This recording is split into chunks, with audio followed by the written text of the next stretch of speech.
La domestique épuisée s'est endormie dans le lit de son patron, sans imaginer qu'il rentrerait plus tôt à la maison et Claire Lefebvre n'avait jamais vraiment eu de place. À 34 ans, elle passait inaperçue comme une ombre discrète dans les couloirs brillants d'une maison qui ne lui appartenait pas.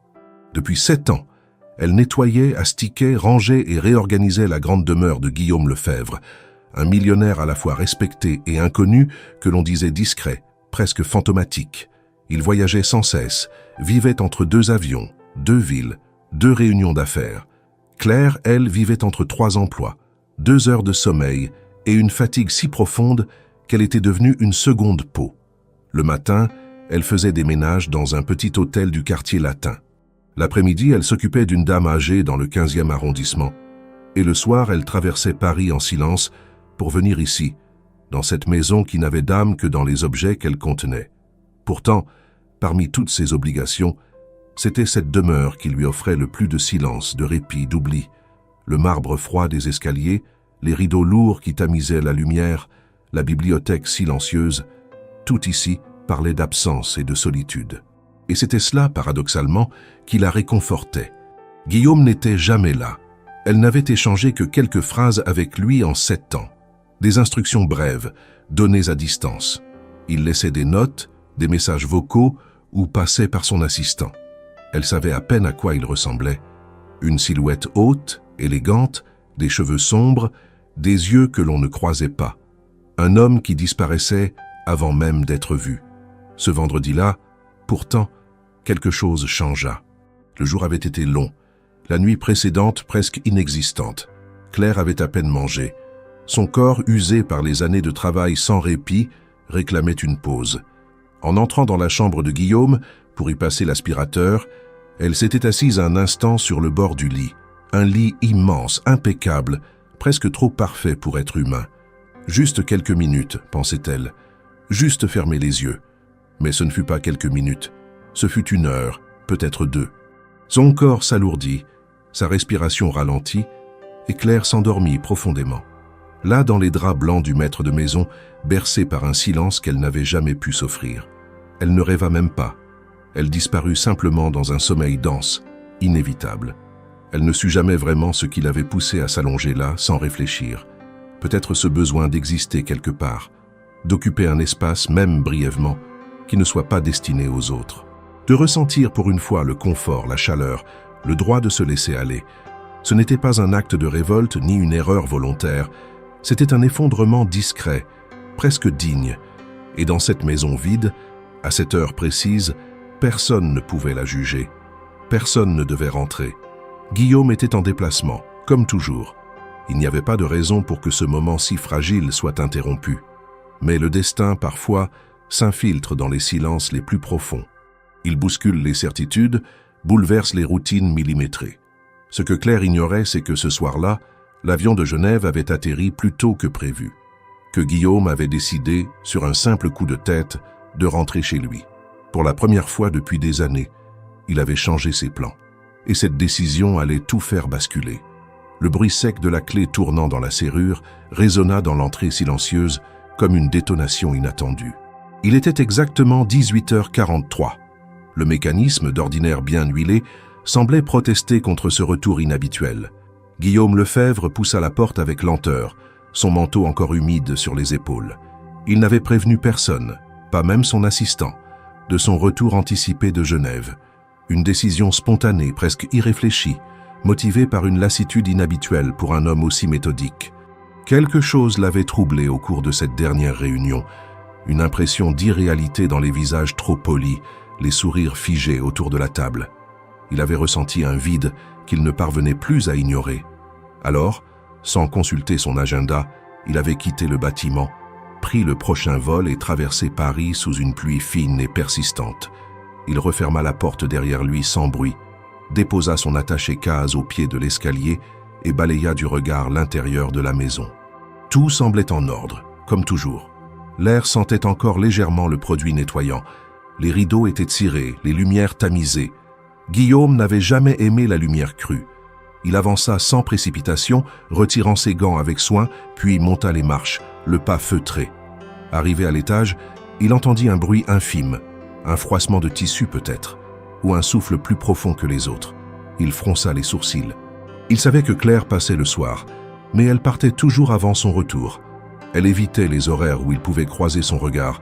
Il n'y avait jamais prêté vraiment attention, considérant cette discrétion comme une qualité professionnelle.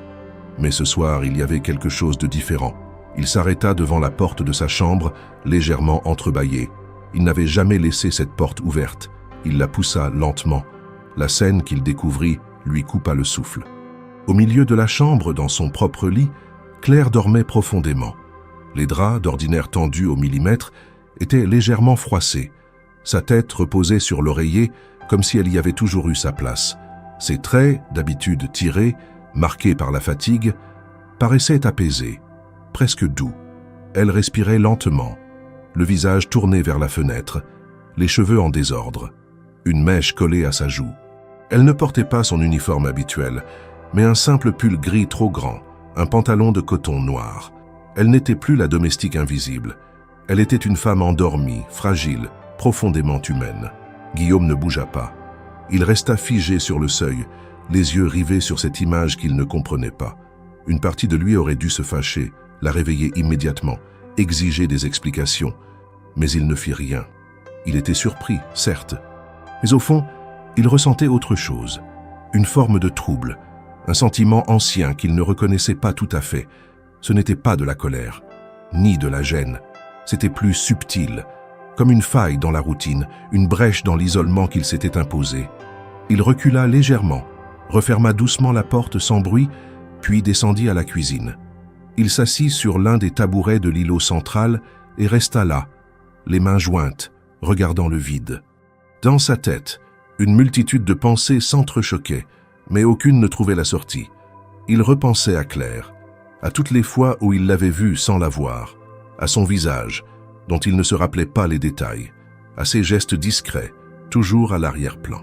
Comment une personne pouvait-elle exister si pleinement sous le même toit, sans jamais susciter la moindre attention? L'horloge du salon sonna les 19 heures. Claire dormait probablement encore. Guillaume se leva, marcha jusqu'au bureau, ouvrit une bouteille d'eau, puis retourna à l'étage. Il hésita quelques secondes devant la porte, puis l'ouvrit à nouveau. Elle était réveillée. Leurs regards se croisèrent. Le silence qui suivit fut plus long que n'importe quelle conversation. Claire, figée, mit quelques secondes à comprendre où elle était. Puis son visage se décomposa lentement, la panique s'installant dans ses traits. Elle se redressa d'un bond, balbutia quelque chose d'incompréhensible, tira sur son pull pour le remettre en place. Elle regarda autour d'elle comme pour vérifier qu'elle ne rêvait pas.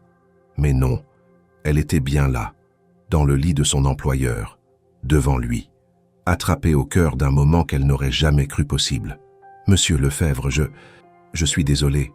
Je ne sais pas ce qui m'a pris. » Elle trébucha en sortant du lit, manqua de faire tomber la lampe de chevet. Ses mains tremblaient. Elle cherchait ses chaussures au sol, ne les trouvait pas, perdait ses mots. Guillaume ne dit rien.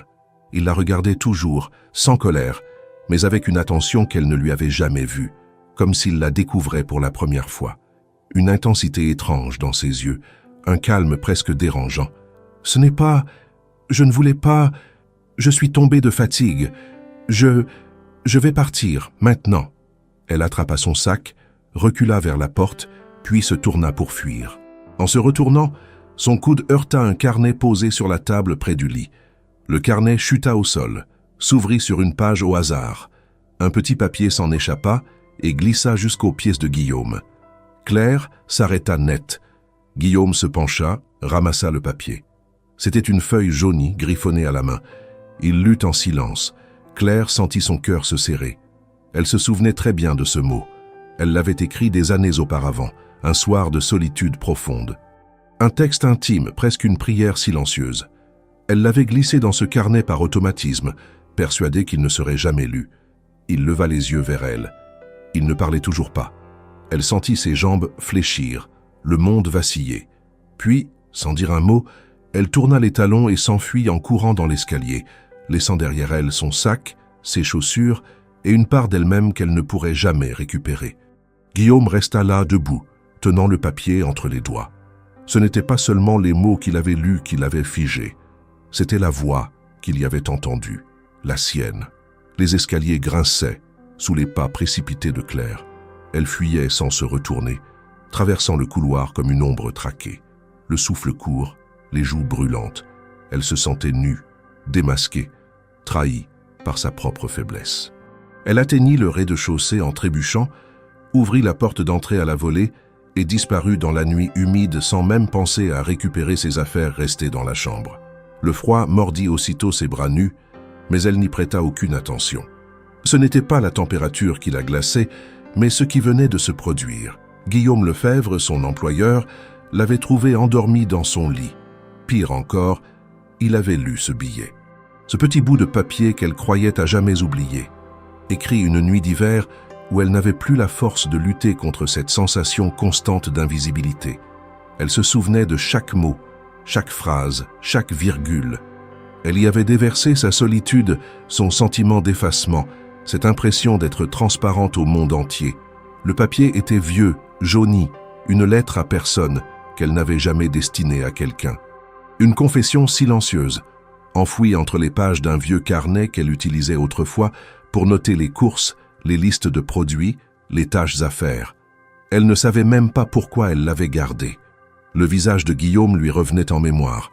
Il n'avait rien dit, pas un mot, pas un geste brusque, pas de colère, pas de reproche. Mais dans son silence, il y avait quelque chose d'insupportable, une attention nouvelle, un regard qu'elle n'avait jamais connu. Il l'avait vu, réellement vu. Et cela était plus terrifiant encore que la honte. Elle marcha longtemps sans savoir où elle allait. Les rues de Paris, familières, devenaient floues sous les larmes qu'elle refusait de laisser couler. Son esprit tournait en boucle, réécrivant la scène, imaginant 1000 réactions qu'elle aurait pu avoir, 1000 façons de s'expliquer, mais aucune ne tenait. Elle avait trahi une règle implicite de son métier, ne jamais franchir les frontières invisibles entre sa vie et celle de son employeur. Et elle l'avait fait de la manière la plus intime, la plus déconcertante. Elle finit par s'arrêter sur un banc, dans un petit square désert. Le vent agitait doucement les feuilles mortes. Elle était pieds nus, les cheveux en désordre, son pull humide de bruine. Elle ressemblait à une fugitive ou à une enfant perdue. Elle sortit son téléphone, hésita à appeler son autre employeuse, ou même son amie du 15e arrondissement. Mais que dire? Qu'elle avait été surprise en train de dormir dans le lit d'un homme qu'elle ne connaissait presque pas, que cet homme avait lu ses pensées les plus sombres, les plus crues. Aucun mot n'aurait suffi. Pendant ce temps, Guillaume n'était pas redescendu. Il était resté là, dans sa chambre, tenant le billet entre ses doigts. Il l'avait relu plusieurs fois. Les premières lignes étaient tremblantes, presque illisibles, mais très claires dans leur douleur. Parfois, j'ai l'impression que si je disparaissais demain, personne ne le remarquerait. Je fais partie des murs. Je nettoie, je range, je disparais. Il n'y avait ni signature ni date, mais il n'en avait pas besoin. Il savait que c'était elle. Il reconnaissait maintenant dans chaque mot la voix d'une femme qu'il n'avait jamais pris la peine d'écouter. Il s'assit sur le bord du lit, les coudes sur les genoux, le regard fixé sur le sol. Il essayait de comprendre pourquoi cela l'avait autant touché. Peut-être parce qu'il y retrouvait un écho. Lui aussi vivait dans l'ombre de lui-même. Derrière les chiffres, les contrats, les réunions, il y avait une solitude maîtrisée, entretenue, presque cultivée. Mais jamais il n'avait mis de mots dessus. Claire, elle, l'avait fait, sans savoir qu'elle écrivait aussi pour lui. Il ramassa le carnet tombé à terre, le feuilleta. Rien d'autre que des listes, des rappels de rendez-vous, des numéros de téléphone. Et ce billet, seul, glissé entre deux pages. Il le posa sur sa table de nuit, en silence. Il aurait pu la congédier, changer les serrures, exiger qu'elle ne remette plus jamais les pieds ici. C'était la réaction logique, la plus attendue. Mais il n'en fit rien. Il ne voulait pas précipiter une décision. Pas cette fois. Il descendit à la cuisine, trouva les chaussures de Claire dans un coin posé contre le mur. Son sac gisait près de l'entrée. Il le prit, l'ouvrit. À l'intérieur, un carnet de tickets de métro, un vieux porte-monnaie en tissu usé, quelques barres de céréales, un paquet de mouchoirs. Rien d'incongru, rien d'extraordinaire. Une vie simple, modeste, ordinaire, qui contrastait tellement avec le luxe silencieux de cette maison. Il se dit qu'il devrait la rappeler, ou au moins lui écrire. Mais il hésita. Trop de questions restaient en suspens. Que pensait-elle vraiment? Pourquoi avait-elle gardé ce billet? Pourquoi maintenant? Et surtout, pourquoi cela le bouleversait-il autant? Claire, de son côté, ne rentra pas chez elle cette nuit-là. Elle trouva refuge chez une collègue, qui lui offrit un canapé et une couverture. Elle ne dit rien de ce qui s'était passé, juste qu'elle avait besoin de quelques jours loin de tout. Elle passa la nuit à fixer le plafond, à écouter le bruit du réfrigérateur, à essayer de calmer son cœur battant. Le lendemain matin, elle se leva tôt, retourna dans le 15e pour aider Madame Béchet à se lever, préparer son petit déjeuner, faire ses courses. Elle fit son travail comme si de rien n'était, mais chaque geste était lourd, chaque pensée retournait à la chambre, au lit, au regard de Guillaume. Elle savait qu'elle devait retourner à la maison Lefebvre pour récupérer ses affaires. Mais elle n'en avait pas la force. Pas encore. Elle redoutait cette confrontation, cette possibilité d'un renvoi, ou pire encore, d'un silence poli qui effacerait tout ce qui s'était passé. Pendant 2 jours, elle attendit. Le téléphone ne sonna pas. Aucun message, aucun mot. Ce silence, loin de la soulager, l'écrasa davantage. Elle aurait préféré une colère, un rejet. Mais ce vide la rendait folle. Elle ne savait pas ce qu'il pensait, ce qu'il attendait. Et elle, que voulait-elle vraiment? Être oubliée? Pardonnée? Reconnue? Le 3e jour, elle se leva plus tôt que d'habitude, prit une grande inspiration et décida d'y retourner. Non pour demander pardon, ni pour se justifier, mais pour affronter ce qu'elle avait déclenché, pour retrouver ce billet qu'elle n'aurait jamais dû laisser derrière elle. Claire se tenait devant la grille de la maison, figée.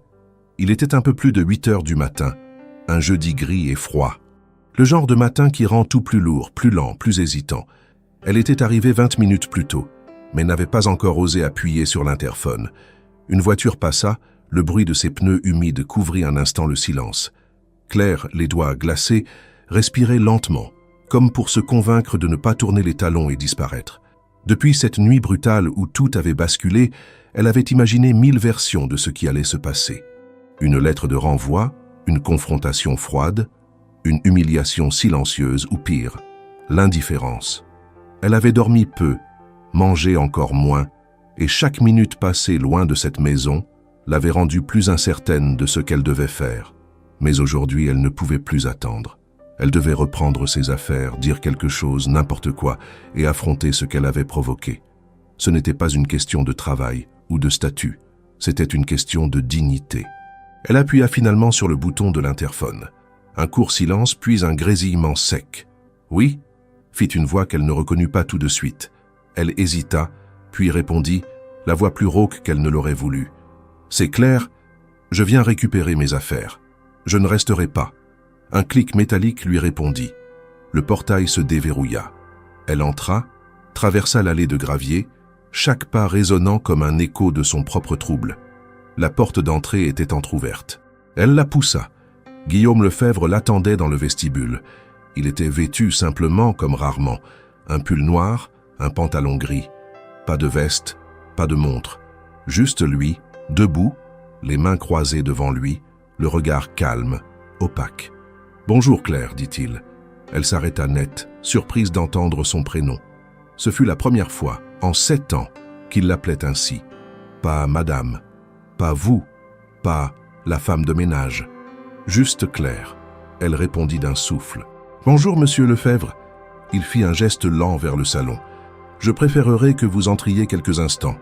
J'aimerais vous parler. » Claire resta figée. Elle aurait voulu dire non, récupérer son sac et partir.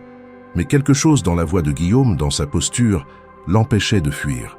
Elle hocha la tête, presque imperceptiblement, et le suivit. Le salon était silencieux, baigné d'une lumière pâle. Sur la table basse, son sac était posé, soigneusement fermé. À côté, une enveloppe blanche sans nom. Guillaume s'assit dans le fauteuil face à la cheminée éteinte et l'invita d'un geste à s'asseoir en face. Elle obéit. Un silence lourd s'installa. Il la regarda longuement, mais sans insistance. Son regard n'était ni dur ni distant. Il était concentré, comme s'il cherchait à la comprendre sans la juger. « J'ai lu votre billet », dit-il finalement. Claire sentit une vague de chaleur monter jusqu'à son visage. Elle baissa les yeux. « Je suis désolé. Je ne voulais pas que vous le voyiez. C'était vieux. Un moment de faiblesse. Ça ne vous concernait pas. Mais vous l'avez écrit ici, dans cette maison. » Elle acquiesça, à peine. Je n'avais nulle part d'autre. Ce soir-là, j'étais épuisé. J'ai écrit comme d'autres pleurent. Je pensais que personne ne lirait jamais ces mots. Guillaume se pencha légèrement en avant, les coudes sur les genoux. Est-ce vraiment ce que vous ressentez? Être invisible? Claire leva enfin les yeux vers lui. Il y avait quelque chose d'étrange dans cette question, une sincérité désarmante. Elle ne s'attendait pas à cela. Elle aurait préféré qu'il crie, qu'il soit furieux.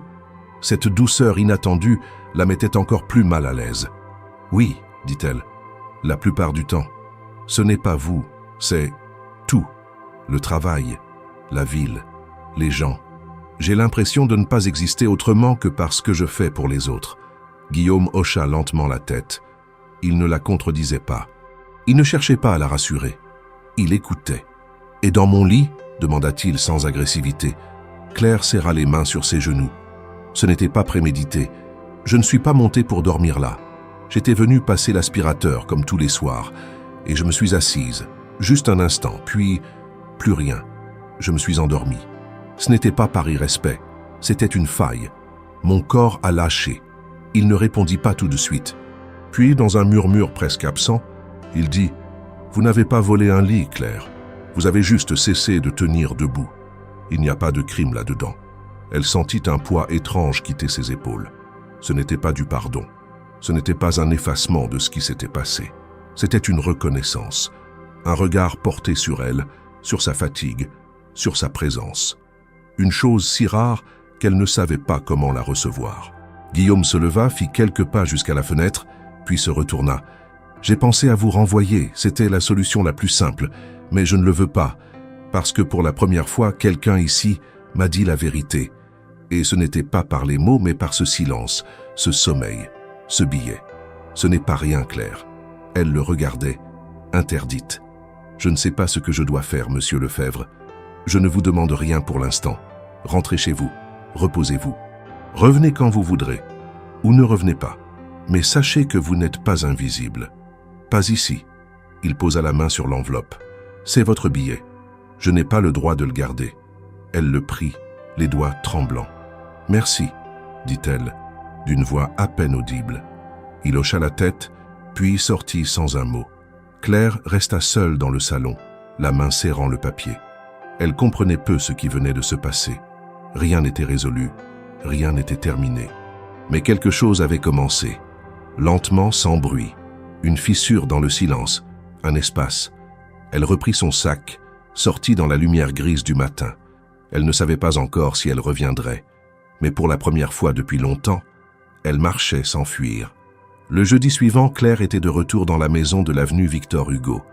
Elle n'avait pas annoncé sa venue, ni prévenu par message, ni envoyé de signal. Mais elle était venue. Le souffle un peu court, le cœur plus calme. La semaine écoulée avait été étrange. Dans son autre emploi, chez Madame Béchet, elle avait nettoyé, cuisiné, changé des draps, souri mécaniquement. Mais chaque soir, au moment de rentrer chez elle, une partie de son esprit restait dans cette maison silencieuse, à se demander ce que Guillaume faisait, s'il repensait à ce qui s'était passé, s'il relisait le billet. Elle s'était demandé, sans l'avouer, s'il espérait qu'elle reviendrait. Ce matin-là, elle était entrée comme à son habitude, sans que personne ne vienne l'accueillir. La maison était silencieuse, mais pas vide. Le manteau de Guillaume était suspendu à la patère près de la porte. Une tasse de café encore tiède reposait sur la table de la cuisine. Il était là, quelque part, peut-être dans son bureau, peut-être simplement en retrait, lui laissant l'espace de reprendre sa place sans pression, sans discours. Claire avait commencé par les tâches habituelles. Elle avait ouvert les fenêtres, changé les serviettes, aéré les pièces. Tout semblait identique et pourtant, elle percevait chaque chose différemment. Les murs paraissaient moins froids, les objets moins hostiles, comme si elle avait enfin été reconnue comme une présence à part entière, non plus comme une silhouette de passage. Vers 11 heures, elle descendit au sous-sol pour chercher un flacon de produit qu'elle ne trouvait plus dans la buanderie. Le sous-sol de la maison Lefebvre était vaste, compartimenté, un véritable labyrinthe de pièces inutilisées, d'étagères pleines de cartons fermés, de meubles anciens couverts de draps blancs. Elle connaissait cet endroit, mais seulement en surface. Elle n'avait jamais eu de raison de fouiller plus loin que nécessaire. Ce jour-là, pourtant, un détail attira son regard. Dans un recoin à l'abri des regards, derrière un vieux buffet de chêne, une petite armoire métallique était entrebâillée. Elle n'était pas verrouillée mais semblait rarement utilisée. En s'approchant, Claire vit une boîte en bois sombre posée sur l'étagère du bas. Une boîte modeste mais soignée, avec un nom gravé au centre du couvercle. Elle lut ce nom à voix basse sans comprendre immédiatement. Élise. Elle s'accroupit. La boîte était lourde, ancienne. Le bois portait des marques du temps. Le nom, finement inscrit, paraissait presque effacé par les années, mais encore lisible. Elle tendit la main pour l'ouvrir puis s'arrêta. Quelque chose dans l'atmosphère avait changé. Ce n'était pas de la peur, ni de la culpabilité, mais un sentiment d'alerte, comme si elle entrait dans un territoire où elle n'avait pas été invitée. Elle reposa la boîte sans l'ouvrir. Le nom résonnait dans sa tête. Élise. Ce n'était pas un nom entendu dans la maison, pas celui d'une employée ni d'un parent évoqué en passant. Et pourtant, il avait été gravé là, à la main, avec soin. Cela suffisait à éveiller sa curiosité. Elle resta là quelques secondes, accroupie, les yeux fixés sur la boîte, puis referma doucement la porte de l'armoire. Elle prit le flacon qu'elle était venue chercher et remonta à l'étage. Dans les jours qui suivirent, ce nom ne la quitta plus. Elle n'osa pas en parler immédiatement. Elle continua son travail, attentive aux moindres détails, espérant qu'une conversation, un mot, une photo viendraient combler ce mystère. Mais rien ne vint. Guillaume restait silencieux, présent sans être intrusif, comme s'il avait accepté sa présence de manière nouvelle, mais sans ouvrir davantage de portes. Le lundi suivant, alors qu'elle changeait les draps de la chambre d'amis, elle prit son courage à deux mains. Guillaume passait dans le couloir, un dossier à la main, le regard pensif. « Monsieur Lefebvre », dit-elle d'un ton neutre. Il s'arrêta, surpris. Il la regarda, attendant. « Je suis allé au sous-sol jeudi dernier. Il me manquait un produit. Et j'ai vu une boîte. Elle portait un nom. Élise. » Elle guettait sa réaction. Guillaume eut un mouvement presque imperceptible, un clignement de paupières. Puis, son visage se referma. « Ce n'est rien d'important, » répondit-il sèchement. Elle recula d'un pas. Il ne criait pas, mais son ton avait changé. Claire comprit immédiatement qu'elle avait franchi une ligne. Pas en voyant la boîte, mais en posant la question. Guillaume ne bougeait pas. Il serrait toujours le dossier contre lui. « Je suis désolée, je ne voulais pas être indiscrète », ajouta-t-elle. Il hocha la tête, sans un mot de plus, puis tourna les talons et s'éloigna.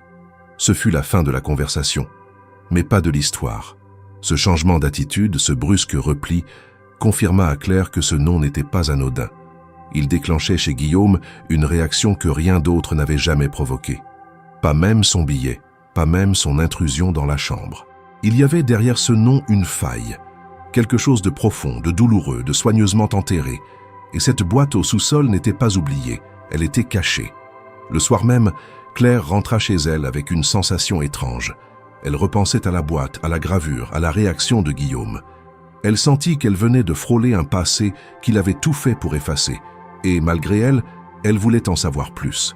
Pas par voyeurisme, mais parce que pour la première fois, elle se rendait compte qu'elle n'était pas seule à porter une histoire que personne ne regardait. Les jours suivants se déroulèrent dans une apparente normalité, mais l'atmosphère dans la maison Lefebvre avait changé subtilement. Claire continuait son travail comme si rien ne s'était passé, mais elle sentait à chaque déplacement dans les couloirs, à chaque pas dans le silence pesant, que la mention de la boîte, et surtout du nom gravé sur elle, avait marqué une frontière. Guillaume n'avait plus reparlé de l'épisode. Il était poli, distant et rigoureusement silencieux. Le peu de regards échangés entre eux était neutre, calculé. Il semblait vouloir maintenir une barrière invisible, solide, comme pour contenir quelque chose qu'il refusait de laisser échapper. Et pourtant, ce nom revenait sans cesse dans l'esprit de Claire. Élise. Il résonnait à l'intérieur d'elle comme un mot abandonné, laissé dans l'ombre depuis trop longtemps. Elle se demandait qui elle était, pourquoi son nom était gravé sur une boîte oubliée, et surtout, pourquoi Guillaume avait changé si brusquement de ton au simple fait qu'elle l'ait mentionné. Quel lien unissait cet homme si rationnel à ce prénom effacé du présent, si ce n'est un lien de douleur ou de honte? Le silence qui avait suivi sa question en disait long. Il y avait, derrière ce mot, une blessure encore vive. Un après-midi, alors qu'elle repassait dans la véranda donnant sur le petit jardin de la maison, Guillaume était là, assis à une table, un cahier ouvert devant lui. Il ne remarqua pas sa présence immédiatement. Claire hésita à reculer discrètement, mais quelque chose la poussa à s'approcher. Elle s'arrêta à quelques mètres, suffisamment loin pour ne pas l'interrompre, mais assez près pour qu'il sache qu'elle était là. Il leva la tête, croisa son regard et referma lentement le cahier. Ses yeux étaient fatigués, comme s'il luttait contre une pensée constante. Elle attendit quelques secondes, puis s'approcha d'un pas. Elle ne savait pas ce qu'elle allait dire, ni même si elle devait parler. Mais l'impulsion était là, irrépressible. « Monsieur Lefebvre, je ne veux pas insister sur ce que j'ai vu, mais ce prénom, Élise, je crois comprendre que c'est quelqu'un d'important pour vous. » Guillaume la fixa sans répondre. Il semblait mesurer chaque mot qu'elle venait de prononcer. Puis il se leva lentement, sans brusquerie, mais avec une froideur contenue. « Ce n'est pas un sujet dont j'ai envie de discuter, » dit-il calmement. Claire resta figée. « D'accord, je comprends. Je voulais seulement... » Il l'interrompit sans violence mais fermement. « Non, vous ne comprenez pas, Claire. Ce prénom n'a pas sa place ici. Pas maintenant. Pas entre nous. » Elle baissa les yeux, déstabilisée par cette phrase. Il y avait une distance dans sa voix, une frontière clairement tracée. Ce n'était pas un refus temporaire, mais un mur. Guillaume passa devant elle et disparut à l'intérieur de la maison, laissant derrière lui une sensation glaciale. Claire resta debout quelques secondes, incapable de bouger. Ce n'était pas tant la dureté de ses paroles qui la blessait, mais le ton, cette manière de clore un sujet comme on referme un dossier trop sensible pour être traité. Elle avait réveillé quelque chose, et il avait décidé que cela resterait enseveli. Elle reprit son travail en silence, mais désormais, chaque pièce de la maison lui paraissait chargée d'un poids nouveau. Chaque porte fermée semblait dissimuler des secrets non dits. Chaque objet oublié dans un coin devenait un indice possible d'un passé trop douloureux pour être évoqué. Un soir, alors qu'elle classait des documents dans le bureau, elle remarqua que certaines étagères contenaient des dossiers anciens, soigneusement étiquetés. Elle ne les ouvrit pas. Elle n'en avait ni le droit ni l'envie. Mais une chose la frappa. Aucune photo, aucun cadre, aucun souvenir personnel n'était visible dans la pièce. Pas d'album, pas d'image d'enfance, pas même un portrait familial. Tout était propre, ordonné, neutre, comme si la maison avait été vidée de toute mémoire. Elle se souvint alors qu'en 7 ans, elle n'avait jamais vu Guillaume recevoir de visite. Aucun ami, aucun parent, aucun proche. Seuls quelques collègues venaient parfois déposer des documents, des colis, toujours à la porte, jamais plus loin. Cette maison n'avait jamais résonné d'une autre voix que la sienne. Et maintenant qu'elle y pensait, ce prénom Élise, c'était la première trace humaine concrète du passé de Guillaume qu'elle avait croisé. Le lendemain, en nettoyant la bibliothèque, elle trouva un petit carnet tombé derrière un meuble. Il n'était pas ancien, mais usé. Elle ne l'ouvrit pas immédiatement. Elle le plaça sur une étagère bien visible pour que Guillaume le voie à son retour. Pourtant, toute la journée, elle sentit sa présence comme une tentation constante. Ce carnet était peut-être anodin, ou pas. Elle l'ignorait.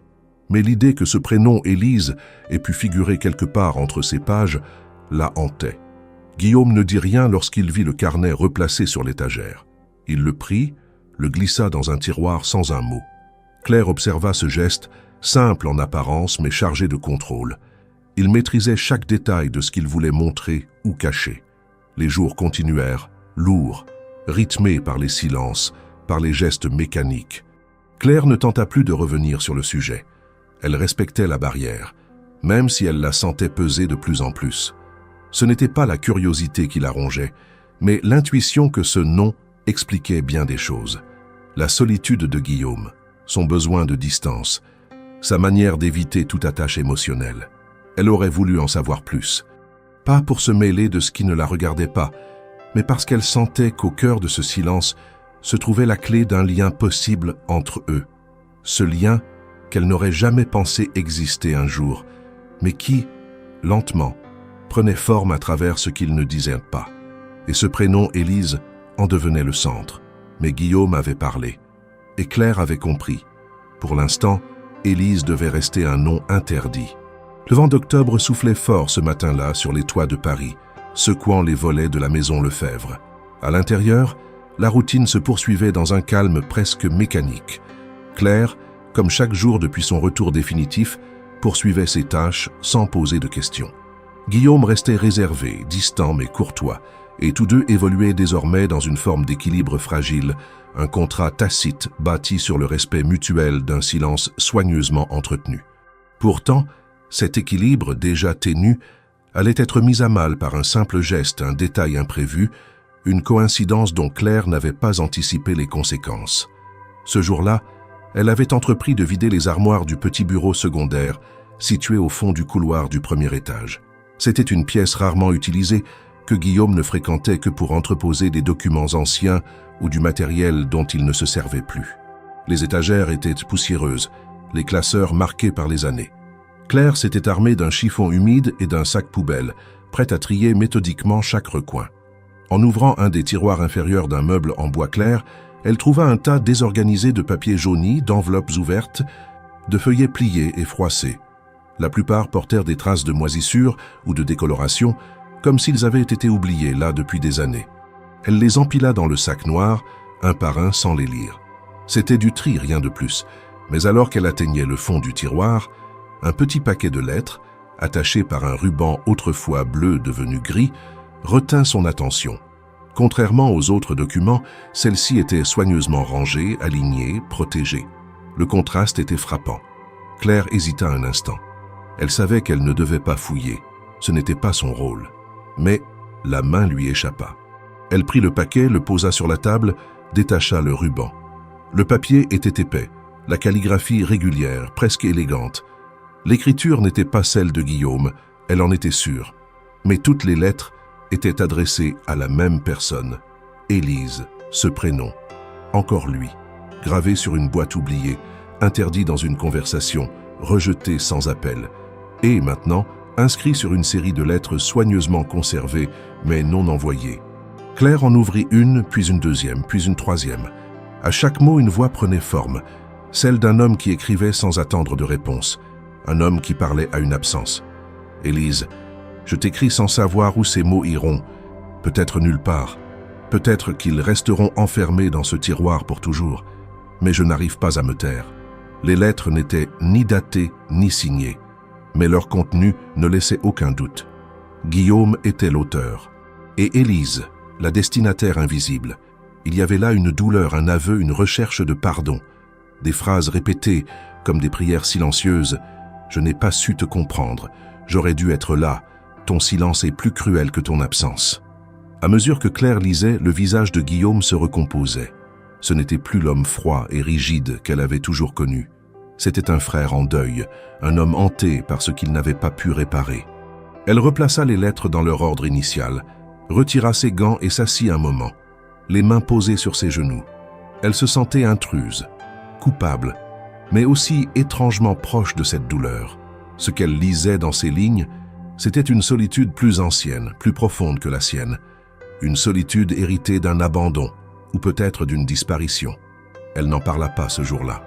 Elle fit son travail comme à son habitude, termina de ranger le bureau, remit le paquet de lettres là où elle l'avait trouvé. Mais quelque chose avait changé. Dans son regard, dans ses gestes, une conscience nouvelle s'était installée. Guillaume n'était pas seulement un homme secret, il était un homme blessé. 2 jours plus tard, en vidant la corbeille du bureau principal, Claire aperçut une enveloppe froissée dépassant du sac. Elle la reconnut immédiatement. C'était une des lettres à Élise.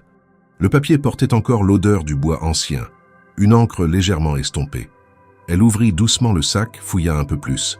Il y en avait d'autres, 3, 4, peut-être 5 lettres du même lot, toutes jetées. Ce n'était pas un accident. Guillaume les avait volontairement éliminées. Un geste de rupture ou peut-être de défense. Mais pourquoi maintenant? Avait-il deviné qu'elle les avait lues? Ou bien était-ce un geste sans lien, une tentative personnelle de clore un chapitre jamais refermé?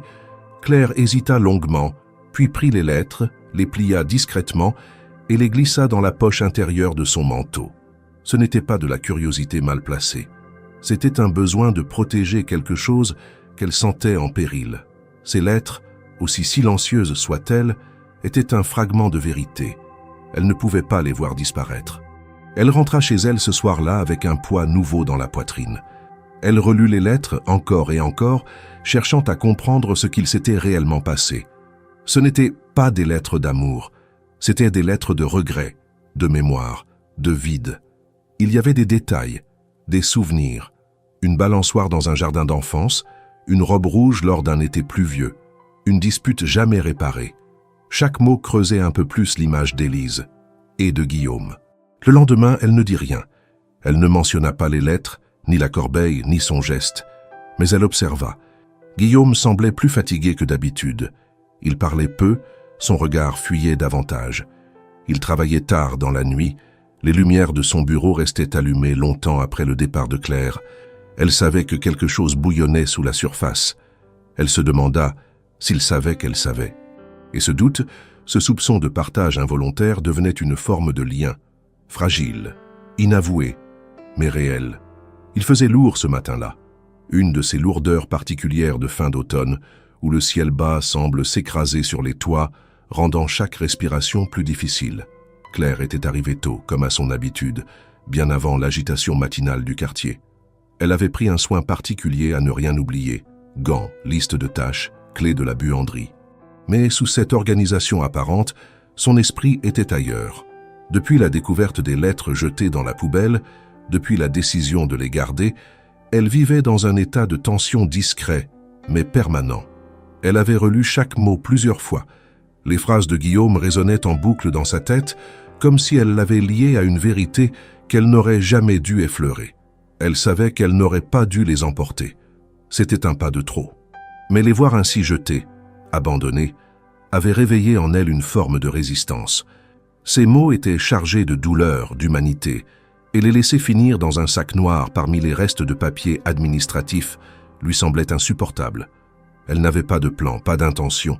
Elle voulait simplement les préserver, comme on garde une trace fragile de quelque chose que le temps menace d'effacer à jamais. Ce matin-là, Guillaume était déjà debout. Il l'attendait dans le salon, debout près de la grande fenêtre, les mains dans les poches. Il ne la salua pas. Il n'y eut pas de bonjour, pas d'échange de regards polis. Il se contenta d'un geste bref, lui demandant de s'asseoir. Claire sentit une tension inhabituelle, une crispation qu'elle n'avait jamais perçue dans ses mouvements. Elle obéit, silencieuse. « J'ai une question simple à vous poser, » dit-il sans détour. « Avez-vous lu mes lettres ?» Le coup fut direct, brutal. Claire sentit le souffle lui manquer une seconde. Elle tenta de rester droite, de ne rien trahir, mais son silence fut suffisamment éloquent. Guillaume s'assit face à elle. Son regard n'était pas furieux, mais blessé, profondément blessé. Elle comprit aussitôt que la douleur dépassait la simple transgression. Ce qu'il ressentait, c'était une forme de trahison. « Je ne cherchais pas à vous espionner, » murmura-t-elle. « Mais vous l'avez fait. Vous avez lu ce qui ne vous était pas destiné. Et pire encore, vous les avez prises. Je le sais. » Claire voulait se justifier, expliquer son geste, parler du sac poubelle, de ce besoin de préserver ce qui semblait avoir de la valeur. Mais chaque mot lui semblait vide, déplacé, inutile. « Je n'ai rien dit à personne, je vous le jure. » Guillaume secoua lentement la tête. « Ce n'est pas une question de secret, c'est une question de respect. Ces lettres n'étaient pas pour être lues, pas par vous, pas par quiconque. Ce que vous avez fait, ce n'est pas seulement une faute professionnelle. C'est une intrusion dans ce que j'ai de plus intime. Elle aurait préféré qu'il crie, qu'il se mette en colère, qu'il claque la porte. Mais sa voix restait calme, posée, ce qui rendait chaque mot plus tranchant. Elle comprit qu'elle n'avait plus rien à dire. Le mal était fait. Elle s'était laissée guider par quelque chose qu'elle pensait juste, mais qui, aux yeux de Guillaume, représentait un franchissement de limites inacceptable. « Je ne peux pas continuer ainsi, Claire. » La phrase tomba, définitive. « Vous êtes une employée exemplaire depuis des années, mais ce n'est plus possible. » Elle ne répondit pas. Elle sentit les larmes monter, mais les retint. Elle se leva, hocha la tête. Elle savait qu'il avait raison. Même si la douleur était immense, même si elle croyait avoir agi avec bienveillance, elle avait franchi une ligne invisible, mais sacrée. La confiance, une fois brisée, ne se répare pas avec des excuses. « Je viendrai chercher mes affaires demain, » dit-elle. Guillaume acquiesça sans un mot. Elle traversa la maison une dernière fois, chaque pièce lui apparaissant soudain plus vide, plus étrangère. Elle descendit les escaliers, ouvrit la porte et sortit. Dans la rue, l'air était encore plus lourd qu'à l'aller. Elle marcha sans direction précise, les mains dans les poches, serrant inconsciemment les lettres pliées qu'elle n'avait jamais rendues. Elle les avait toujours comme une preuve inutile de ce qui l'avait rapproché de cet homme pour mieux l'éloigner ensuite. Elle passa l'après-midi dans un café du boulevard à fixer une tasse de thé refroidi. Elle ne pleura pas encore. Ce n'était pas de la tristesse. C'était un vide, une chute silencieuse. Guillaume n'était pas seulement un patron, il était devenu un repère, une énigme à laquelle elle s'était attachée sans le vouloir. Et maintenant, elle n'était plus rien pour lui, moins qu'une inconnue, une faute de parcours. Elle dormit mal cette nuit-là. Des souvenirs lui revenaient par vagues. La première fois qu'elle avait vu la maison, l'odeur des draps fraîchement lavés, les conversations silencieuses, les regards de plus en plus prolongés. Et surtout le nom d'Élise, ce prénom qu'elle n'avait jamais entendu de la bouche de Guillaume, mais qui avait tout bouleversé. Le lendemain matin, elle retourna à la maison pour récupérer ses affaires. Elle espérait ne croiser personne. Mais Guillaume était là, debout dans le vestibule. Il ne parla pas. Il lui tendit un sac contenant quelques objets personnels. Claire le prit, hocha la tête. Elle ne dit rien non plus. Le silence était total, mais chargé. Quelque chose flottait dans l'air, comme un adieu inachevé, un regret non dit. Avant de sortir, elle s'arrêta, tourna la tête vers lui, les lèvres tremblantes. « J'ai compris. Même si j'ai mal agi, je comprends. Et je suis désolé. » Il ne répondit pas tout de suite. Puis, simplement, « Je sais. » Elle referma la porte derrière elle. Ce fut la dernière fois qu'elle vit l'intérieur de la maison Lefebvre. Du moins, c'est ce qu'elle croyait, car la fin, elle ne l'avait pas encore vue venir. Claire avait repris sa routine comme on remet des vêtements anciens, ceux qu'on connaît trop bien pour qu'ils réconfortent encore.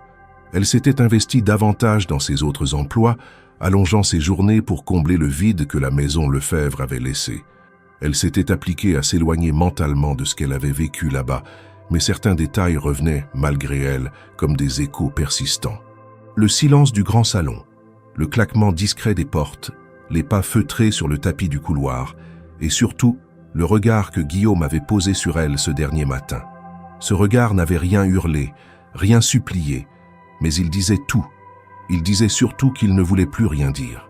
Le temps passa plus vite qu'elle ne l'aurait cru. 2 semaines, puis 3. Elle avait cessé d'espérer un geste, un mot, une réparation. Elle n'était pas de celles qui frappent aux portes qui se ferment. Et puis un jour, sans prévenir, la réalité la rattrapa. Un appel téléphonique, un numéro inconnu, une voix posée, presque administrative. « Bonjour, Madame Claire Morin. Je suis maître Delmas, notaire de Monsieur Guillaume Lefebvre. Seriez-vous disponible pour un rendez-vous au cabinet? Il s'agit d'un dossier dans lequel votre nom figure. » Claire crut d'abord à une erreur. Pourquoi un notaire l'appellerait-il? Pourquoi Guillaume ferait-il mention d'elle dans quoi que ce soit? Mais la voix sérieuse insista. Ce n'était ni une plaisanterie ni une erreur. Il ne donna pas plus de détails au téléphone. Il fixa le rendez-vous pour le lendemain, 10 heures du matin, rue du Faubourg Saint-Honoré. Elle passa la nuit à tourner dans son petit studio, incapable de comprendre ce que cela pouvait signifier. Était-ce un malentendu? Un dernier règlement administratif lié à son contrat de travail? Une demande formelle? Mais pourquoi un notaire? Et pourquoi maintenant? Le lendemain, elle se présenta au cabinet notarial, un bâtiment austère au fond d'une cour intérieure. Maître Delmas l'accueillit avec courtoisie, la fit entrer dans un bureau vaste, où la lumière filtrée par les rideaux créait une ambiance presque irréelle. Il lui offrit un café qu'elle refusa, puis ouvrit un dossier posé devant lui. « Monsieur Lefebvre m'a chargé de vous informer qu'il a récemment modifié son testament. » Claire sursauta. Elle n'avait pas entendu mal. Il avait dit « testament ». Et elle était concernée. « Je ne comprends pas. Je ne suis personne pour lui. Je n'ai aucun lien de parenté. Je n'ai aucun droit. » Le notaire leva une main pour calmer sa panique. Il n'est pas question d'héritage au sens classique. Il ne s'agit pas de biens matériels, de comptes bancaires ou de propriété. Il s'agit d'un acte personnel, volontaire. Il a inscrit dans son testament que, dans l'éventualité de sa disparition ou de son incapacité, un certain projet que vous avez inspiré devrait être mené à bien, avec vous à sa tête. Claire resta muette. Elle n'osait pas y croire. Quel genre de projet? Le notaire sortit un deuxième document, plus mince, manuscrit. Une maison d'accueil, un centre destiné aux femmes en situation précaire, en rupture familiale, sociale ou économique. L'idée, selon ses mots, vous revient entièrement. Il affirme que vous êtes la première à l'avoir exprimée, par écrit, dans un mot qu'il a lu et qu'il a conservé. Il parle de ce billet comme d'un déclencheur. Il écrit « Elle a vu ce que je cachais, sans juger. Elle a reconnu une douleur qu'elle portait elle aussi. Je veux que quelque chose de juste naisse de cette rencontre. » Claire sentit une boule se former dans sa gorge. Elle reconnut immédiatement la référence au billet qu'elle avait écrit. Elle croyait l'avoir perdu dans la confusion de cette nuit, mais Guillaume ne l'avait pas détruit. Il l'avait gardé. Et maintenant, il en faisait un pilier d'un projet qu'elle n'avait jamais osé rêver. « Il m'inclut dans ce projet ? Pour y travailler ?» demanda-t-elle, la voix tremblante. « Pour le diriger. À condition que vous acceptiez, bien sûr. Rien ne vous y oblige. » Mais il a laissé les premiers fonds disponibles pour lancer les démarches, créer l'association, louer les locaux, embaucher une équipe. Tout a été prévu. Vous êtes libre de refuser. Mais il vous a nommé comme référente principale. Claire resta assise, incapable de parler. Dans sa tête, des milliers de pensées s'entrechoquaient. Elle revoyait les mois passés dans la maison, les gestes, les silences, les malentendus. Elle pensait au moment où il l'avait licenciée, à sa douleur, à cette séparation brutale. Et maintenant, ce retournement, ce cadeau inattendu, incompréhensible. Il ne l'avait pas oublié, il ne l'avait pas rejeté. Il avait transformé son erreur en fondation. « Est-ce qu'il va bien ?» finit-elle par demander. « Il est en vie, mais il a demandé à ne pas être contacté pour l'instant. Il souhaite que vous preniez votre décision seule, sans influence. Il n'est pas à Paris actuellement. » Claire sortit du cabinet notarial sous un ciel encore gris, mais plus clair qu'auparavant. Elle marcha longtemps dans les rues du centre, les épaules chargées d'un poids étrange. Ce n'était plus la honte. Ce n'était pas encore de la joie. C'était une responsabilité. Guillaume l'avait vue, réellement vue, et au lieu de fermer la porte à jamais, il lui avait confié quelque chose de précieux. Non pas pour se racheter, mais pour continuer ce qui avait commencé, sans même qu'il le sache, le jour où elle s'était endormie dans son lit. Elle passa la soirée à relire les documents, à tracer des lignes, à griffonner des idées. Elle ne savait pas comment faire. Elle n'avait jamais dirigé de projet, encore moins social, mais au fond d'elle, une certitude s'installait. Ce n'était pas un hasard. Ce projet, elle y avait pensé des années auparavant, sans jamais y croire. Et maintenant, quelqu'un y croyait pour elle. Le lendemain, elle rappela le cabinet de Maître Delmas. « Dites à Monsieur Lefebvre que j'accepte. » Les jours qui suivirent furent à la fois denses et silencieux. Claire, désormais chargée de donner vie au projet de maison d'accueil, se retrouva confrontée à une réalité qu'elle n'avait jamais anticipée. Devoir décider. Jusqu'alors, son quotidien avait été rythmé par des ordres, des horaires, des gestes dictés par la nécessité. Pour la première fois, on lui offrait l'espace de penser, de planifier, de choisir, et cela la bouleversait plus que prévu.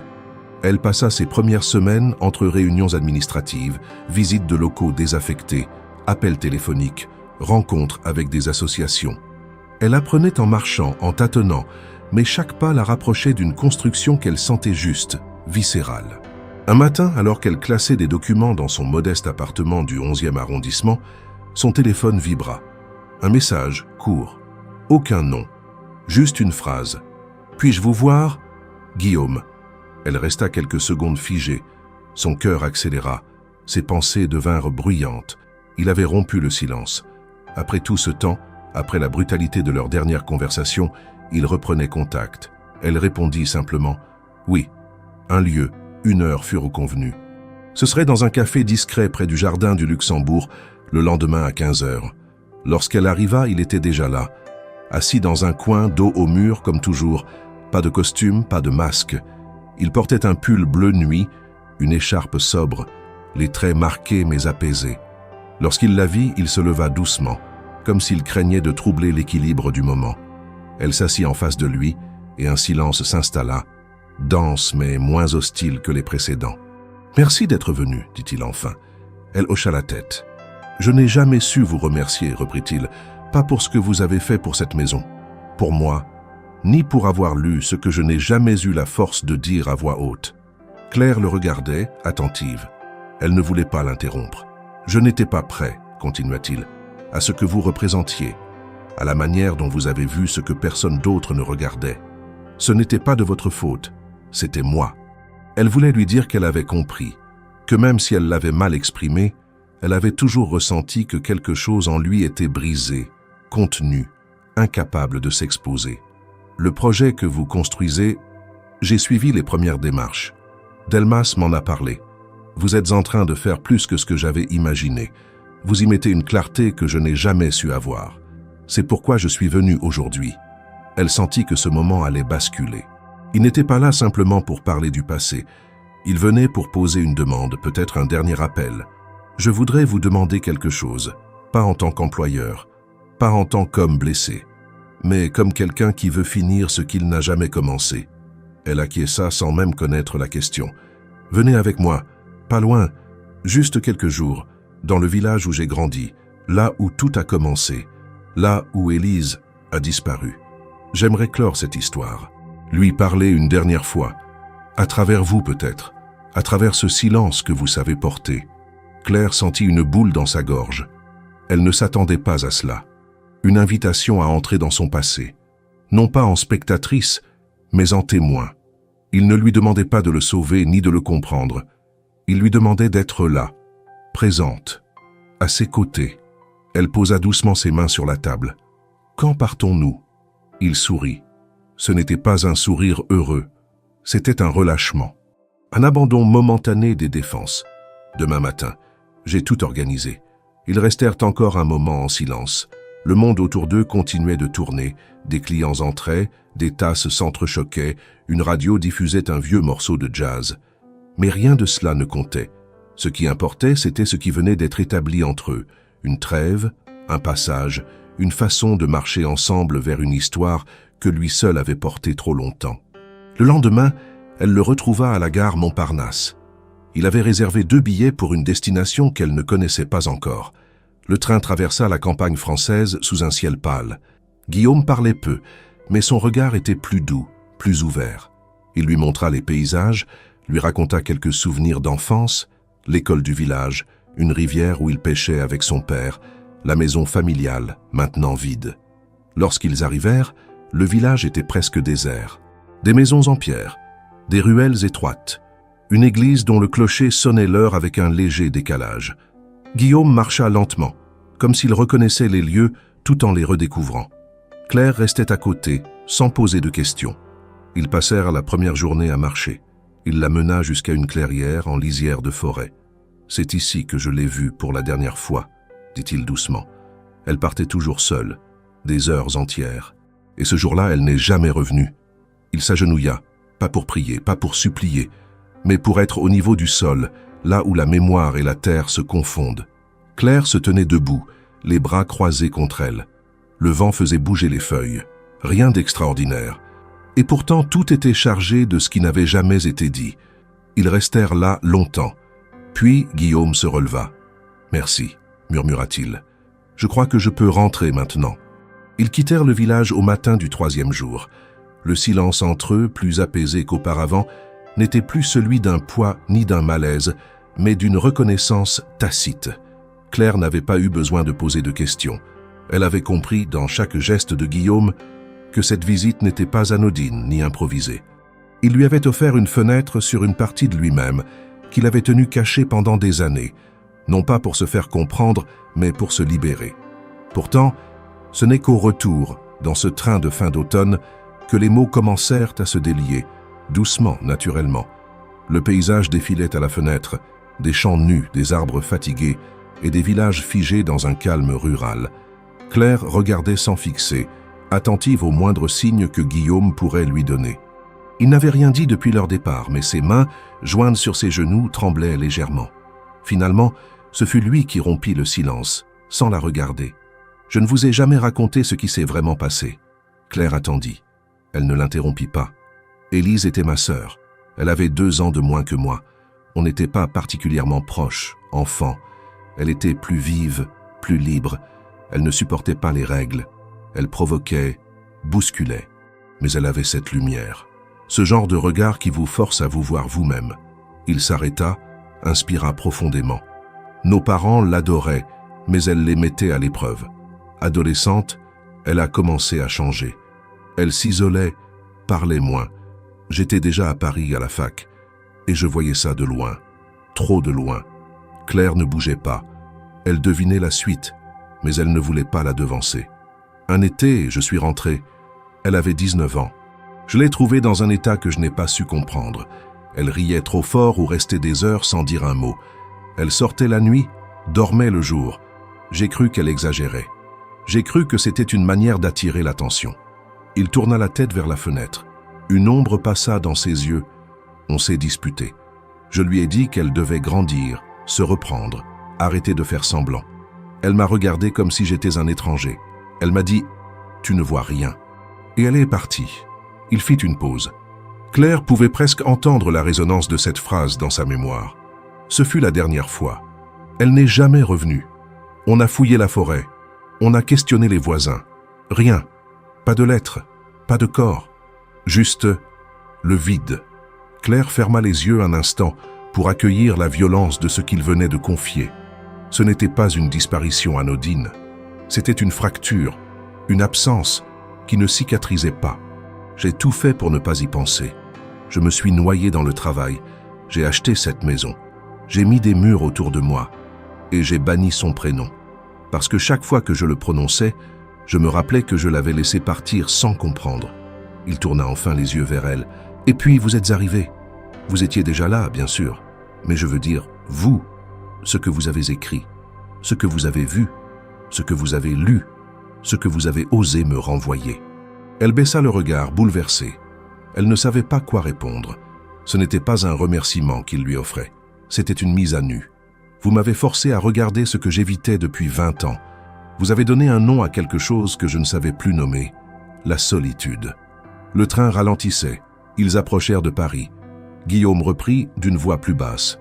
Je ne vous demande pas de porter cela, ni de le comprendre entièrement. Mais j'avais besoin que quelqu'un sache, que quelqu'un entende. Pas pour alléger ma conscience, juste pour ne plus être seul avec ça. Claire posa doucement sa main sur la sienne. Ce fut un geste simple, direct, sans promesse, sans explication. Elle voulait lui dire qu'elle avait entendu, qu'elle ne fuirait pas. À leur retour, chacun reprit sa place. Mais plus rien n'était pareil. Claire ne retourna pas vivre dans l'ombre d'un couloir ou entre les horaires d'un ménage. Elle continua à construire le projet, soutenu discrètement par Guillaume. Il ne parlait plus d'Élise, pas tous les jours, pas même souvent, mais son prénom n'était plus tabou. Il flottait parfois dans l'air, accepté, posé sur une table ou au détour d'une phrase. Elle comprenait désormais pourquoi il avait réagi si violemment lorsqu'elle avait lu les lettres. Ce n'était pas seulement une question d'intimité. C'était un pan entier de sa vie, protégé par la honte et la douleur. Elle avait forcé une porte qu'il ne savait pas comment rouvrir. Mais au lieu de le briser, cela l'avait contrainte à reconstruire. Et elle aussi, dans ce parcours inattendu, guérissait peu à peu. Non pas de manière spectaculaire, mais par des gestes simples. Une parole écoutée, une tâche menée jusqu'au bout, un regard qui ne fuit plus. 2 solitudes qui s'étaient frôlées, percutées, et qui maintenant avançaient, côte à côte, sans certitude, mais avec une présence nouvelle. Une promesse d'ancrage, sans avoir besoin de la nommer. Paris s'éveillait lentement sous un ciel d'hiver, gris et uniforme, quand Claire poussa la porte vitrée de ce qui allait devenir la maison d'accueil. Le bâtiment, situé dans un ancien entrepôt réaménagé à la lisière du 20e arrondissement, avait encore l'allure brute de ses jours industriels. Murs en briques apparentes, poutres métalliques au plafond, sol en béton lisse. Mais au centre de cette structure nue, elle voyait déjà autre chose. Elle imaginait des rires dans la cuisine commune, des discussions tardives dans les coins lecture, des enfants jouant dans le petit patio à l'arrière, des femmes, enfin capables de respirer sans se cacher. Cela faisait maintenant 3 mois que le projet avait commencé à prendre forme. Claire travaillait sans relâche, souvent jusqu'au soir, parfois seule, parfois accompagnée de bénévoles qu'elle avait su convaincre par sa détermination calme. Elle avait rencontré des architectes, signé des devis, rempli des formulaires interminables. Elle avait fait face à des refus, des lenteurs administratives, des doutes aussi. Mais elle n'avait jamais reculé, car chaque détail de cette maison, chaque carrelage choisi, chaque ampoule vissée, était pour elle une déclaration silencieuse. Un refus de revenir à l'effacement, un espace à bâtir pour celles qui, comme elle, avaient trop longtemps été invisibles. Guillaume n'intervenait pas dans les décisions quotidiennes. Il restait en retrait, fidèle à lui-même. Mais il était présent dans l'ombre. Il lisait chaque compte-rendu, validait chaque dépense. Surtout, il lui faisait confiance. Il n'imposait rien. Il observait, attentif, et parfois, dans leurs rares rencontres, il déposait une suggestion, une idée, un souvenir. C'est lui qui avait insisté pour qu'il y ait une salle de musique, même si personne ne sait jouer au début. Elle avait compris ce qu'il voulait dire. Le son après le silence, le désordre après le contrôle. La maison allait ouvrir dans 2 semaines. Les meubles arrivaient progressivement. Un jour, ce fut un lot de matelas, le lendemain des tables de cuisine. Claire supervisait tout, avec un œil à la fois précis et modeste. Elle ne cherchait pas la perfection esthétique. Elle cherchait le sens. Rien ne devait rappeler l'assistanat, la charité imposée. Tout devait être pensé pour redonner une forme de dignité, de chaleur, d'ancrage. Elle avait choisi d'appeler le lieu l'atelier Claire. Non pas en hommage à elle-même, mais parce que ce mot atelier portait une idée de transformation. On y fabrique, on y répare, on y façonne. Et parce qu'elle voulait que les femmes qui y viendraient puissent dire un jour « c'est là que j'ai recommencé ». Le jour de la première réunion avec les futures résidentes, elle avait préparé du café, des petits gâteaux achetés dans une boulangerie du quartier et installé des chaises en cercle. Elles étaient 12, venues de parcours divers, des mères célibataires, des femmes sorties de foyers, 2 jeunes récemment majeurs après un placement, une réfugiée qui parlait à peine le français. Claire les accueillit une à une, sans empressement, avec un regard posé. Elle ne se présenta pas comme la responsable. Elle leur parla simplement, racontant l'histoire du lieu sans mentionner Guillaume, sans évoquer son passé. Juste les raisons pour lesquelles cet endroit existait, offrir un espace de transition, sans jugement, sans conditions impossibles. Elles écoutèrent, certaines en silence, d'autres en hochant doucement la tête. Puis l'une d'elles, une femme d'une 50aine d'années au visage marqué, demanda « Et si on n'y arrive pas ?» Claire la regarda sans détour. « Alors vous resterez autant qu'il le faudra. » La phrase dite sans emphase suffit à faire tomber quelque chose dans la pièce. Une tension, une méfiance peut-être. Et pour la première fois, un sourire sincère apparut sur un visage. Les jours suivants, le lieu s'anima. Les femmes commencèrent à s'installer. Les valises s'entassaient, les couvertures se froissaient, les cuisines prenaient vie. Claire circulait parmi elles, répondait aux questions, aidait à accrocher des rideaux, prenait le temps de s'asseoir. Elle écoutait, notait, apprenait. Elle n'avait pas réponse à tout, mais elle était là. Et pour beaucoup, c'était déjà énorme. Guillaume vint un soir sans prévenir. Elle le trouva dans la cour intérieure, les mains dans les poches, observant le va-et-vient derrière les fenêtres. Elle ne dit rien. Elle le laissa regarder. « C'est plus vivant que ce que j'avais imaginé, dit-il enfin. »« C'était l'idée, répondit-elle. Ils ne parlèrent pas longtemps. Il ne demanda rien. Elle ne montra rien. Mais dans ce silence-là, il n'y avait plus d'opposition. Il y avait une paix nouvelle, presque mature. Claire ne ressentait plus le besoin de se justifier. Elle n'était plus une employée. Elle était une présence à part entière, une voix qui comptait. Et Guillaume, lui, n'était plus uniquement un homme prisonnier d'un passé. Il devenait un acteur silencieux d'un futur possible. Avant de partir, il lui demanda simplement « Tu as choisi d'y vivre aussi ?» Elle réfléchit une seconde. « Pas tout de suite, mais peut-être un jour. Pour l'instant, j'ai encore besoin de ma solitude à moi, celle qui m'a construite. » Il acquiesça comme s'il comprenait exactement ce qu'elle voulait dire. Ils se quittèrent, sans promesse. Mais elle savait qu'il reviendrait. Pas pour contrôler, pas pour corriger. Pour voir, pour sentir, pour se souvenir. Et elle resterait là, non plus dans l'ombre d'une autre vie, mais dans la lumière d'un lieu qu'elle avait contribué à faire naître. Pas comme une revanche, mais comme une réparation. Pour Élise, pour elle, pour toutes celles qui chaque jour tentèrent de recommencer. La lumière de fin d'après-midi glissait doucement à travers les grandes vitres de l'atelier Claire, projetant sur le sol des reflets dorés qui dansaient au rythme des rires venus de la cuisine. L'odeur du pain encore chaud, les voix mêlées des femmes discutant autour de la grande table commune, le bruit des tasses posées sans cérémonie, tout témoignait d'une vie simple, mais retrouvée. Claire avançait lentement dans le couloir, un cahier à la main, notant des observations ici et là.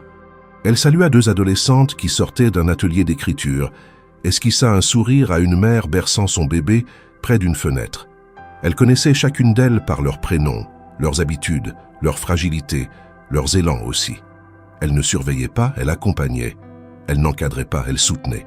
Cela faisait un peu plus d'un mois que la maison avait officiellement ouvert ses portes. Les premiers jours avaient été chaotiques, bien sûr. Des peurs réactivées, des règles à poser, des habitudes à créer. Mais très vite, un équilibre s'était installé. Pas parfait, pas linéaire, mais réel. Les femmes se parlaient, s'entraidaient, préparaient ensemble les repas. Certaines participaient à des ateliers, d'autres cherchaient un emploi. Quelques-unes, simplement, reprenèrent le droit de ne rien faire pendant un moment. Et Claire, au milieu de tout cela, tenait la barre sans imposer de cap rigide. Elle était le point fixe, la présence tranquille autour de laquelle tout s'organisait. Guillaume n'était pas venu depuis plusieurs semaines. Il n'avait jamais annoncé ses visites et Claire n'avait jamais attendu qu'il le fasse. Elle n'avait pas besoin de sa validation. Le projet avançait, vivait, et elle savait qu'il le savait. Mais ce soir-là, alors qu'elle revenait d'un entretien avec une association partenaire, elle le trouva assis sur un banc dans le petit jardin à l'arrière de la maison. Il était seul, le manteau ouvert malgré le froid, les yeux levés vers le ciel encore pâle. Elle s'approcha, sans hâte, s'assit à côté de lui. Aucun mot ne fut échangé pendant un long moment. Le silence entre eux n'était plus un espace de distance. C'était devenu un langage, une façon d'être ensemble sans s'envahir. « Je suis passé devant 2 fois sans entrer », dit-il finalement. Et puis j'ai vu une des jeunes femmes sortir avec un panier de linge, rire au téléphone, et j'ai su que tout allait bien ici. Claire tourna légèrement la tête vers lui, le visage paisible. Ce n'est pas parfait, mais c'est vivant. C'est plus que ce que j'avais espéré. Il marqua une pause. Tu as fait de cet endroit quelque chose d'humain, et tu n'as pas eu besoin de moi pour ça. Claire ne répondit pas. Ce n'était pas de l'orgueil. C'était une vérité qu'il venait de reconnaître à voix haute, et cela suffisait. « Je pense à Élise tous les jours », reprit-il, « mais ce n'est plus la même douleur. Ce n'est plus une absence. C'est une présence différente, comme si elle avait enfin un endroit où exister sans me détruire. » Claire baissa les yeux, émue. Il ne cherchait pas à tourner la page, il apprenait à vivre avec ce qu'il ne pourrait jamais corriger. C'était peut-être cela, la paix véritable. Ils restèrent encore quelques minutes sur le banc avant que Guillaume ne se lève. « Je ne reviendrai pas souvent, dit-il. Ce lieu est à toi maintenant. À elle. Il faut que je trouve mon propre chemin, ailleurs. » Claire se leva à son tour. « Merci de m'avoir permis de faire ça. » Il sourit simplement puis tourna les talons. Elle le regarda s'éloigner sans tristesse. Il n'y avait pas de fin à écrire. Juste une étape franchie, une transition assumée. Ce soir-là, Claire prit un plateau dans la cuisine, y posa un bol de soupe, un morceau de pain, un fruit. Elle monta lentement jusqu'à la petite chambre aménagée à l'étage, celle qu'elle s'était réservée depuis quelques jours, sans l'annoncer. Elle n'avait pas encore osé y dormir, préférant rentrer chez elle après le travail. Mais ce soir, quelque chose avait changé. Elle avait envie de rester, non par devoir, mais par choix. Elle entra, posa le plateau sur la table de chevet, s'assit sur le lit. Le matelas était encore ferme, les draps sentaient la lessive fraîche. Par la fenêtre entr'ouverte, elle entendait des éclats de voix venus du rez-de-chaussée, des bruits de vaisselle, une chanson à peine audible. Elle se déshabilla lentement, enfila un pull large, s'allongea. Elle ferma les yeux, et cette fois, elle ne s'endormit pas de fatigue. Elle s'endormit en paix.